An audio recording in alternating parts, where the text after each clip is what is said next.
Hello, it's Anna here from the Mindful Breastfeeding School, and in this episode, we are going to start on a series of talks about our well-being model called the Spaces Philosophy. And this philosophy of well-being underpins our work here at the Mindful Breastfeeding School. And I wanted to share the elements of it with you over some of our next solo episodes because well-being is at the heart of what we do. And our spaces philosophy is actually relevant to everybody, but we have designed it specifically in relation to infant feeding and to early parenthood. So this week's episode is all about self-compassion. Self-compassion is the very first step of our well-being philosophy, and I'm hoping that not only will you be able to incorporate some of the ideas into your work if you're a breastfeeding supporter, but also for yourself personally. We're called the Mindful Breastfeeding School, so we use mindfulness a lot, but really at the crux and the heart of what we do is positive psychology, which is the science of happiness. We use a huge amount of science, neuroscience, and also, the growing evidence of how calming our minds and calming our nervous system has a really powerful impact on how our body works, how we feel as individuals, and also how we connect to those around us, and that includes babies as well. So I feel really passionate about us incorporating all this stuff into the support work we do, and this comes very much from being a nurse myself, and a lot of us who are nurses are problem solvers. We love to go in and fix a problem, don't we? And for me, understanding the mind-body connection has been really, really powerful part of my practice as a lactation consultant. And I would now go as far to say, and I'm hopefully any of the practitioners that are in here would agree, that when we lead with calm and connection, when we lead from that place of understanding that where the mind goes, the body follows, actually that is the very first best step we can take, no matter what the outcome might be as far as breastfeeding, chest feeding is concerned. If we start with a calm mind and a calm body, as calm as feasible in a situation, whatever other goals are out there, whatever other desires from that parent are out there, then they're more likely to head towards them than if we just go in with our clinical hats on. And I want to talk about the little different areas that are in our model of well-being, and I'm going to start today with talking about self-compassion, because I think self-compassion can feel, especially to women, quite an awkward thing, perhaps something we're not used to doing, something that we aren't in the habit of doing, something that can feel like a little bit selfish or a little bit embarrassing. I certainly used to feel awkward around talking about self-compassion, self-love, looking after myself, absolutely putting myself first. But a very strong philosophy at the Mindful Breastfeeding School that a parent who is emotionally well and looking after their emotions is a parent that is, giving their little one the very best start in life. And that, it doesn't feel natural to us to put ourselves before to put our children. I'm not talking about their safety or them being, having the basics met, but I'm talking about there's always space to prioritise ourselves, and yet very, very few of us have ever been taught to do that, encouraged to do that. So this stuff is going to feel very uncomfortable. But if we come at every aspect of supporting parents or parents to be with the message about self-compassion, then we will start a tidal wave of change, because when we are compassionate and loving towards ourselves, everything looks different, everything looks brighter.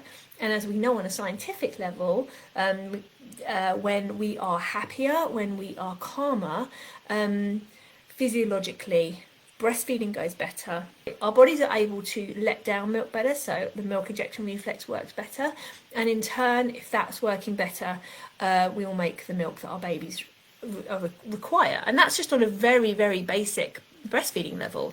If we want to start talking about deeper things like attachment theory, obviously the more that we are in our calm place of calm and connection, the more we're able to connect and be with our babies, the more that we're going to bond with them, and because we can't, it's really hard to bond and have close, loving, intimate relationships with any of our loved ones when we're chronically stressed or in this fight, flight, freeze mode. It's physically not possible. And again, the science on this is growing. So I'm not saying that we need to make parenthood stress-free. That would be absolutely crazy, or that we need to lead these stress-free lives, or we need to, be zen and relax all the time. None of that is possible for most of us. But if we can create little moments, if we can prioritise teeny tiny little moments throughout the day where those things are what we focus on, with our babies, away from our babies, even ourselves as practitioners and supporters, the impact is so powerful. And we all know that what parents want is they want to be close and connected to their babies and their children. That's what all parents want. So these little tools are the steps towards that. And self-compassion, I think, is a really useful one, because for most of us, parents come to us, unless you're in antenatal education, in which case people come to us to learn. But for those of us who work in the postnatal period, and for some of us in the antenatal period, and for many of us who work in the healthcare system, people come to us because they're struggling. They are having problems, they're having worries, anxieties, things are going badly. And if we have self-compassion as the very first step, that can really help. Even just on its own, actually, self-compassion can really help. Of course, I was saying this to a mum that I was supporting today online. Of course you're going to feel that way. Absolutely you're going to feel that way. What you've been through is really tough. Learning to breastfeed in your circumstances is going to be difficult. Be kind to yourself. Give yourself grace. Take baby steps. All of these are the kind of things we can say to people to start showing them that compassion can start right here. And it's the best place for it to start, is to give ourselves compassion and be caring and loving towards ourselves. It really does make a huge difference. So what are some ways that we can do this? Well, first of all, it's just language. That's all the stuff I said.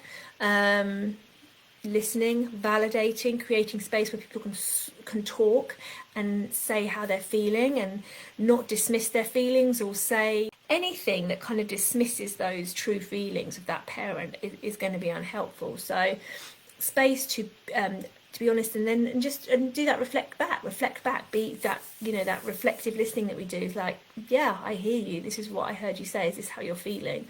And let them know it's okay to be feeling all those things.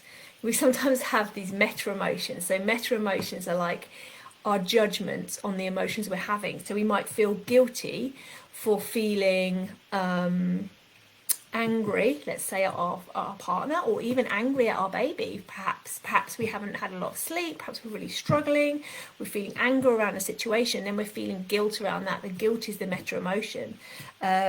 We can get rid of that. That's not helpful. It's okay to feel those feelings towards our baby. They're just feelings.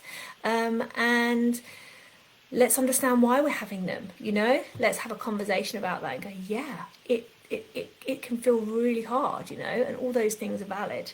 So self-compassion is around having those conversations, creating the space for them.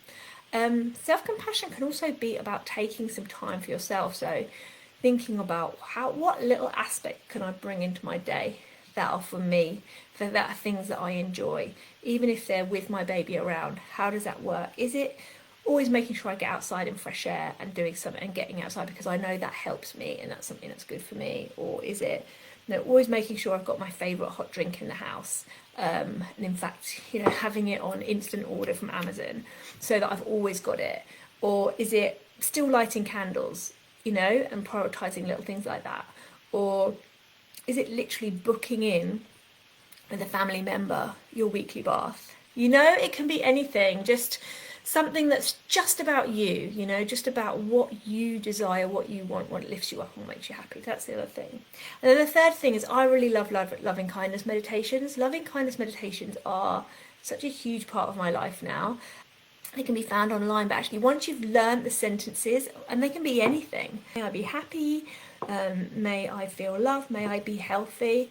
You can say anything, and then you say it to yourself. But it's really about feeling it in the body, creating that space and that feeling of warmth, happiness, positivity, and then saying kind words to yourself. And then if you want to, you can stretch it out to others as well. It's a really lovely thing. So yeah, that's today. Self-compassion. Leading all of our support and help that we give with the message of self-compassion, understanding this is a challenging, difficult time for anyone who's reached out for us, but encouraging them to be kind and gentle to themselves with whatever those next steps on their journey. Thank you so much for watching. I really appreciate your spending your time here. If you'd like to know more, a good place to start would be with the Mindful Breastfeeding book. It's available from Amazon around the world, and it's a short interactive guide to mindful breastfeeding with journaling and guided relaxations and just more talk on the importance of having a calm and connected infant feeding experience. You can find our website at www.mindfulbreastfeedingschool.com. The link is below, and on there you'll get access to our practitioners directory. So if you as a parent and you'd like to work with somebody who's trained in mindful breastfeeding skills, as well as all the practical skills as well to be able to help you on your infant feeding journey, then you will find someone you can work with there. They also run classes as well as one-to-one sessions, so go and have a look around. And you can find access to our courses. So if you are somebody who would like to add mindful breastfeeding to your practice, then please do come and find our courses. We've got free training on there for professionals and birth workers, as well as access to be able to talk to me. So do leave me messages, do get in touch on social media. All the links are below. I look forward to hearing from you.